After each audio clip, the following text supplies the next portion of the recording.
کوردستان لە کۆتایی ئەم ساڵ لە دوو ڕووداوی گەورە نزیک دەبێتەوە.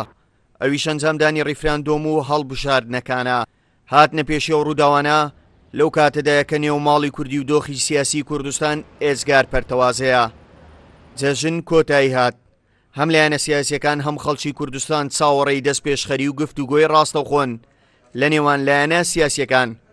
یەکێتی نیشتیمانی کوردستان دەڵێت گفتوگۆی ڕاستەوخۆ متمانەی زیاتر دروست دەکات و کێشەکان چارەسەر دەکات. ڕێگای دروست ئەوەیە کە گفتوگۆی ڕاستەوخۆ هەبێ، ینی ڕاستە حزبەکان لێک جیاوازن، بەرژەوەندی جیاوازیان هەیە، بەڵام لە کایە سیاسیدا لە گەمەی سیاسیدا پێویست بە زۆرێک لە گفتوگۆ هەیە لە نێوانی ئەو لایەنانە. دانیشتنی ڕاستەوخۆ، گفتوگۆی ڕاستەوخۆ لە نێوانی لایەنەکان من پێم وایە ئەوە متمانە دروست دەکات و لێگەشتن دروست دەکات. بزوتنەوەی گۆڕان و پارتی و کۆمەڵی ئیسلامی ئەو لایەنە سیاسیانن کە لە یەکتر دوورن تا ئێستاش ئامادەنین بە یەکەوە دابنیشن.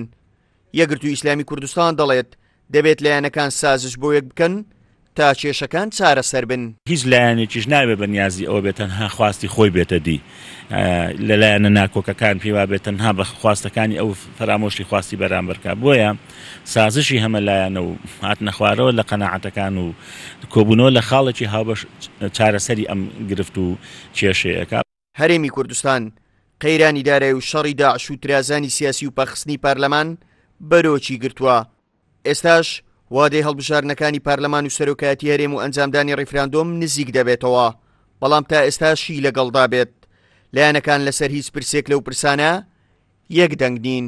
لایەنە سیاسیەکانەوە باش دەزانن هەنگاوی گەورە پێویستی بە پشتیوانی بەهێز و یەک ڕیزی هەیە، بەڵام ئێستا لەو دۆخی کوردستان کە لایەنە سیاسیەکان لە یەک دوورن، ئەستەما ئەو هەنگاوە گەورانە ئامانجی خۆی بپێچێت. هاوکار عەبدوڕەحمان، کوردسات نیوز، هەولێر.